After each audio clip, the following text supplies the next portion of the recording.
However, the danger increasing every moment, General Leclerc sent an aide-de-camp to the residence, who was enjoined in case of a new refusal on the part of Pauline to take her on board in spite of herself.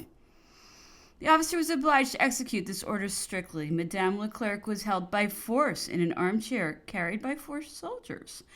A grenadier marched at her side with the son of his general in his arms, enduring this scene of flight and terror. The child, already worthy of his mother, played with his conductor's plume, followed by her cortege of women, all trembling and in tears, of whom her courage was the only rampart on this dangerous transit. Pauline was transported in this way as far as the seashore. But just as they were about to put her in the boat, another of her husband's aides brought her news of the defeat of the blacks. "You see," said she as they were returning to the house, "I was right in not wishing to embark." Still, she was not yet entirely out of danger. A troop of Negroes belonging to the army, which had just been so miraculously repulsed and seeking to effect their retreat among the piers, met the feeble escort of Madame Leclerc. The insurgents seemed to be intending to attack them. They had to be driven off by muskets fired in their very faces. Pauline maintained an imperturbable presence of mind in the midst of this affray. All these circumstances were, of course, reported to the first consul. His self-love was flattered by them, and I think it was to the Prince Borghese that he said one day at his levee, "Pauline was predestined to espouse a Roman, for she is all Roman, from head to foot." Unhappily, this courage, which a man might have envied her, was not accompanied in the Princess Pauline by those less brilliant and more modest virtues which are nevertheless more necessary to a woman, and more rightfully expected of her, than audacity and indifference to danger. I do not know whether it is true, as has been written somewhere, that Madame Leclerc had an affection for an actor of the Théâtre Français at the time she was obliged to go to Santo Domingo. Neither can I say whether Mademoiselle Duchesnois did really have the naivete to exclaim in the presence of 100 persons apropos of this departure, "Lafont will never be consoled for it. He is capable of dying on account of it." But what I personally knew of the frailties of this princess would easily incline me to believe this anecdote. All Paris knew the particular favor with which she honored Monsieur Jules de Canouville, a young and brilliant colonel of great bravery, perfect figure, and a recklessness which gained him innumerable successes with certain women, although he employed very little discretion with them. The Princess Pauline's liaison with this amiable officer was the most durable that she ever formed. Unfortunately, neither of them was at all reserved, and their mutual affection soon acquired a scandalous publicity. Later, I shall have occasion to relate, in its own place, the adventure which caused the disgrace, banishment, and perhaps the death of Colonel de Canouville. The whole army deplored his death, so premature and above all so cruel, because it was not by an enemy's bullet that he was struck. Yet whatever may have been the weakness of the Princess Pauline for her lovers, and although such incredible examples of it may be cited, without departing from truth, her admirable devotion to the person of His Majesty the Emperor in 1814 should cause her faults to be treated with indulgence. 100 times had the heedlessness of her conduct, and especially her failure in attention and respect towards the Empress Marie Louise, irritated the Emperor against the Princess Borghese. He always ended by forgiving her. Still, at the time of her august brother's fall, she was again in disgrace. On being informed that the island of Elba had been assigned as a prisoner to the Emperor, she hastened to shut herself up there with him, abandoning Rome and Italy, whose most beautiful palaces belonged to her. At the critical period before the Battle of Waterloo, His Majesty found the heart of his sister Pauline faithful. Fearing that he might need money, she sent him her richest diamond ornaments, the price of which was enormous. They were found in the carriage of the Emperor, which was taken at Waterloo and exposed to the curiosity of the inhabitants of London. But the diamonds have been lost, at least to their legitimate owner. Chapter 14. The first consul was in a state of great agitation on the day of General Moreau's arrest. All the morning his emissaries and the agents of the police were going and coming. Measures had been taken so that the arrest should be made at the same hour, whether at Grosbois or at the general's residence. In the Rue de Faubourg Saint-Honoré. The first consul was anxiously walking up and down in his chamber. He had me called and ordered me to go and station myself in front of the general's Paris house to observe whether the arrest was made and if there were any tumult, and to come back quickly and report to him. I obeyed, but nothing extraordinary was passing in the house, and I saw nobody but some police spies strolling in the street and keeping an eye on the door of the dwelling inhabited by the man who had been designated as their prey. My presence might have been noticed, so I departed, and on my way back to the chateau, I learned that General Moreau had been arrested on the road as he was returning to Paris from Gros Bois, which he sold a few months later to Marshal Berthier before starting for the United States. I quickened my pace and ran to announce the tidings of the arrest to the first consul. He knew it already and made me no reply. He was still pensive and dreamy, as he had been in the morning.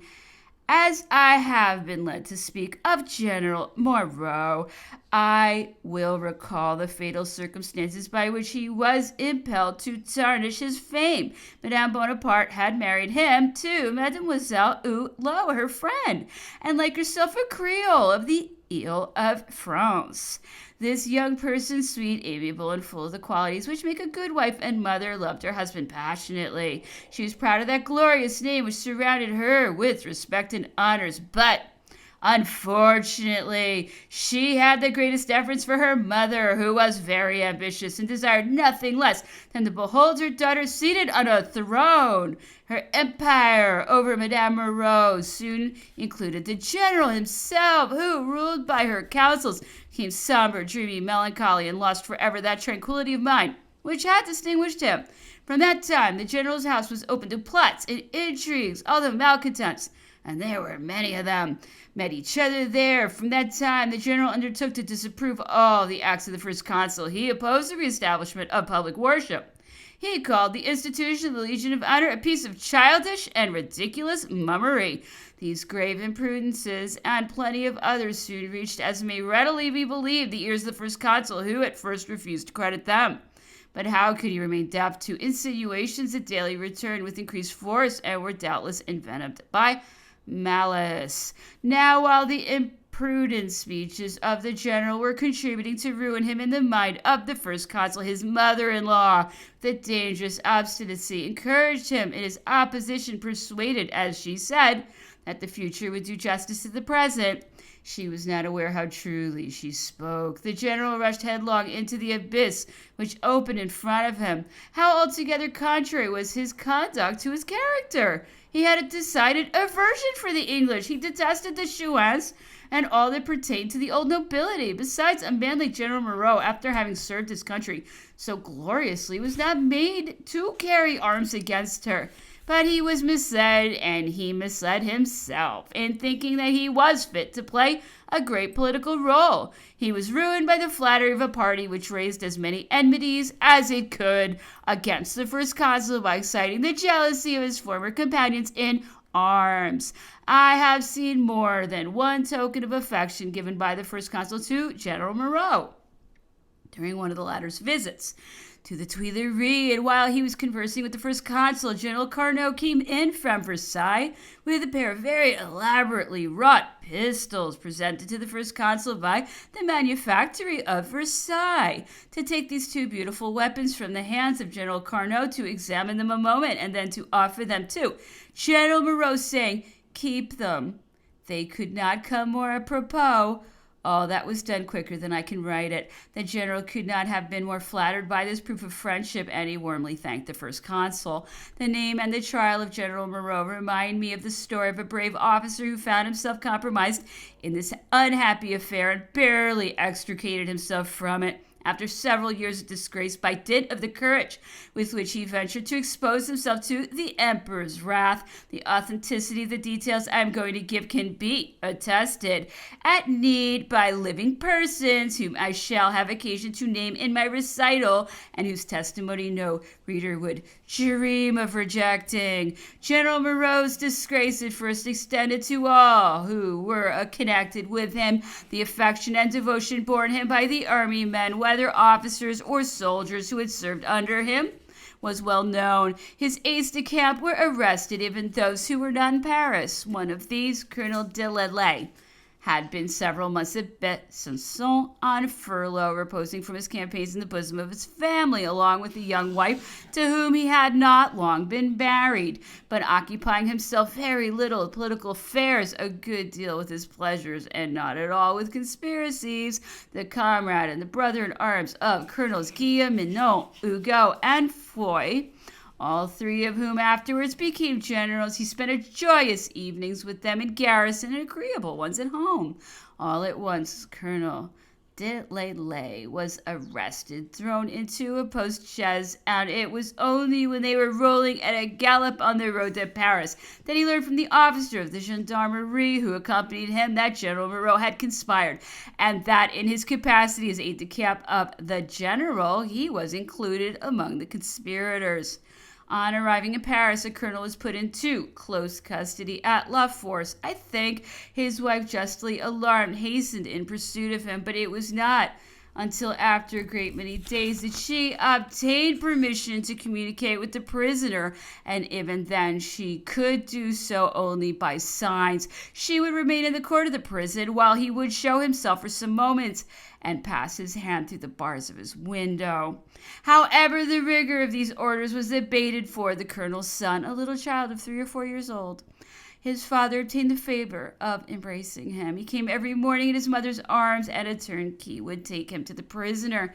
In presence of this troublesome witness, the poor little fellow would play his part with all the cunning of a consummate dissimulator. He would pretend to be lame and complain that there were grains of sand in his shoes that hurt him. The colonel, turning his back on the jailer, would take the child on his knee to rid him of what troubled him and find in the shoe a note from his wife apprising him in very few words of the progress of the legal inquiry and what he had to hope or fear on his own account.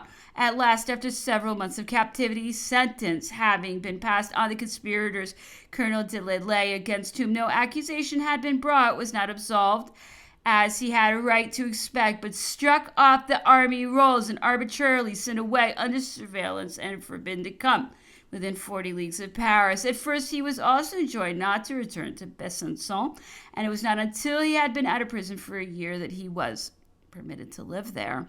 Young and full of courage, the colonel beheld from the depths of his retreat his friends and comrades making their way and gaining name, rank, and glory on the field of battle. He saw himself condemned to inaction and obscurity. He spent his days in following on the maps of the triumphant march of those armies in which he felt that he deserved to resume his rank.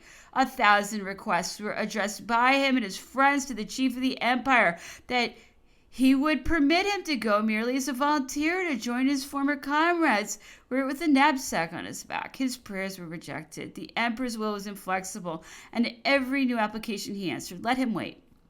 The inhabitants of Besançon, who considered Colonel de Lelay their compatriot, interested themselves keenly in the misfortune of this brave officer. An occasion presented itself to recommend him anew to the clemency, or rather to the justice, of the emperor, and they profited by it. This was, I think, on the return from the campaign of Prussia and Poland. Deputations were coming from all parts of France, charged to congratulate the emperor on his new victories. Colonel de Lelay was unanimously elected a member of the deputation from Doubs, of which the mayor and the prefect of Besançon formed part, and which was presided over by the worthy Marshal M.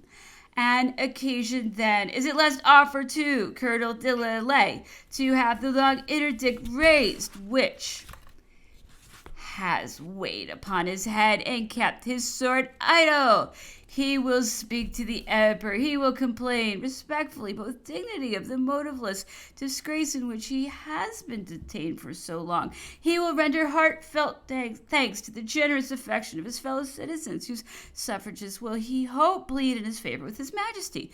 The Besançon deputies, on their arrival in Paris, have themselves presented to the different ministers. The minister of police takes a president of the deputation aside and asks him what signifies the presence among the deputies of a man publicly known to be in disgrace, and the sight of whom cannot fail to be disagreeable to the chief of the empire.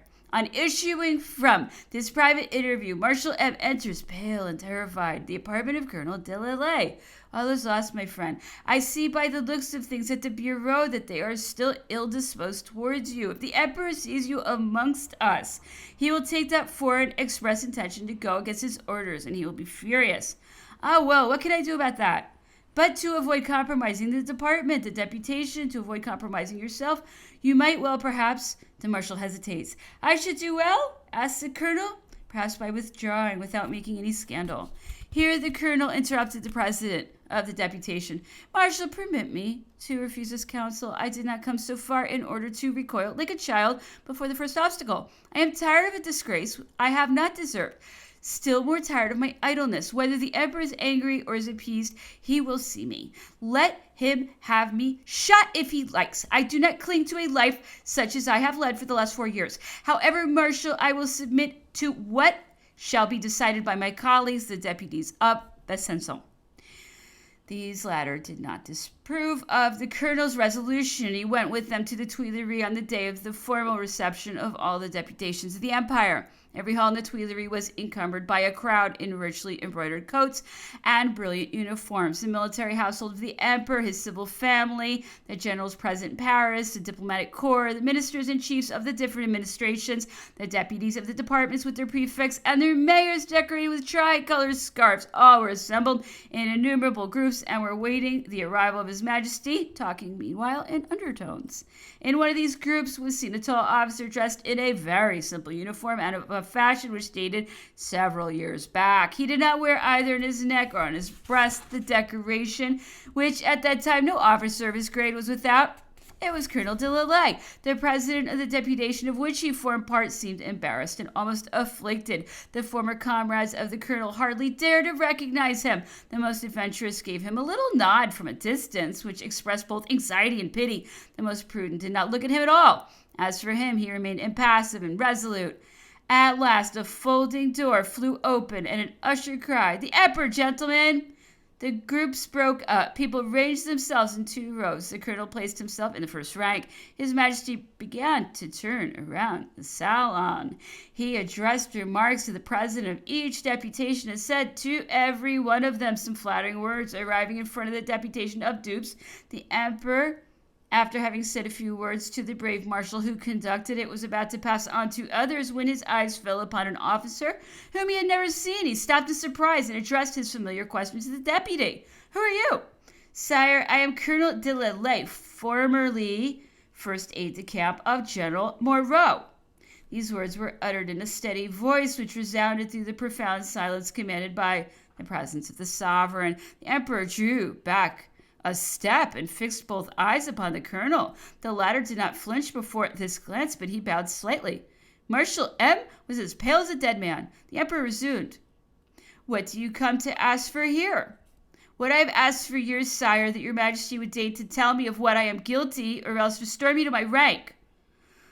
Among those who were near enough to hear these questions and answers, there were not many who could breathe freely.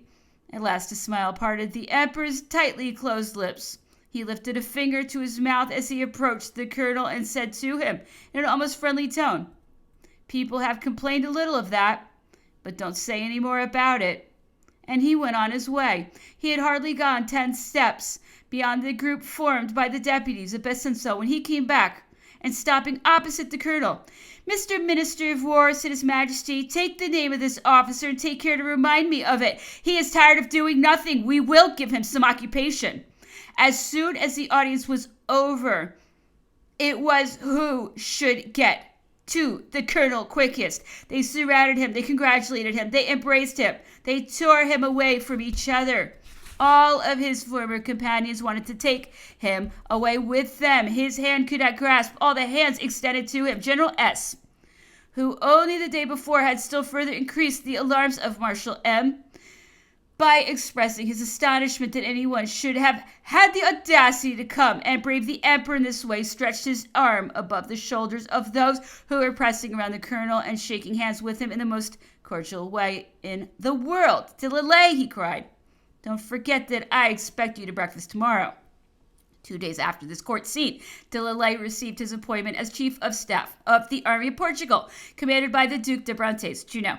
His equipments were soon ready, and at the moment of departing, he had a final audience of the Emperor, who said to him, "Colonel, I know it is needless to urge you to make up for lost time. Before long, I hope we shall be quite content with each other."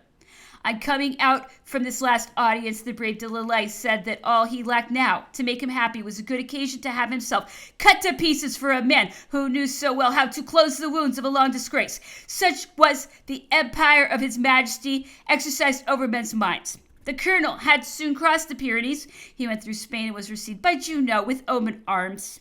The Army of Portugal had had much to suffer during the 2 years it had been fighting against the population and against the English with unequal forces. They were badly supplied with provisions, the soldiers ill-clothed and not well shod. The new chief of staff did all in his power to remedy this disorder, and the soldiers began to be sensible of his presence. When he fell sick from overwork and fatigue, he died before having, to use the emperor's expression, made up for lost time. I have said elsewhere that on every conspiracy against the life of the first consul, all the persons of his household were naturally subjected to close surveillance. Their least proceedings were watched. They were followed when outside the chateau. Their conduct was inspected in its most minute details.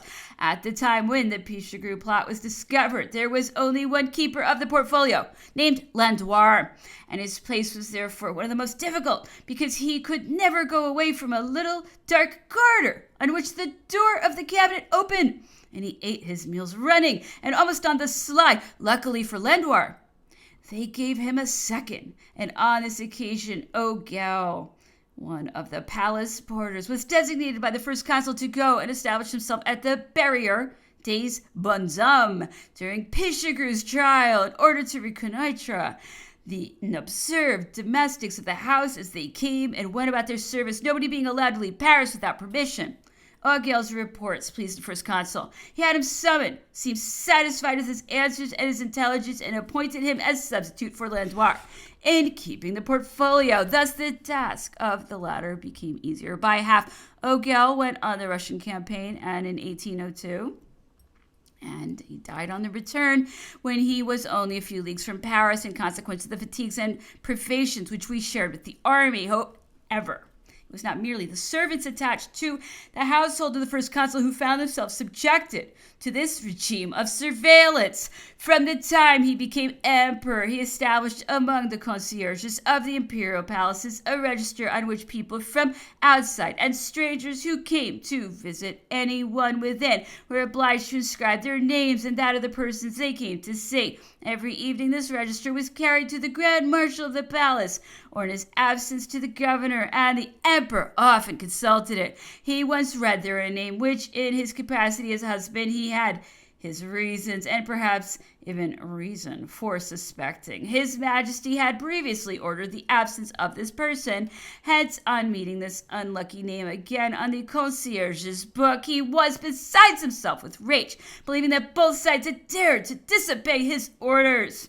Information was sought for on the spot, and it turned out very luckily that the suspected visitor was merely a very insignificant person whose only fault was that of bearing a name justly compromised. Chapter 15.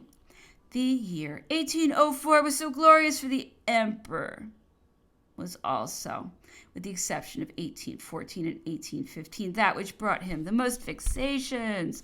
It does not belong to me to judge of such grave events, nor to examine what part the emperor took in them, nor who are those who surrounded and counsel him.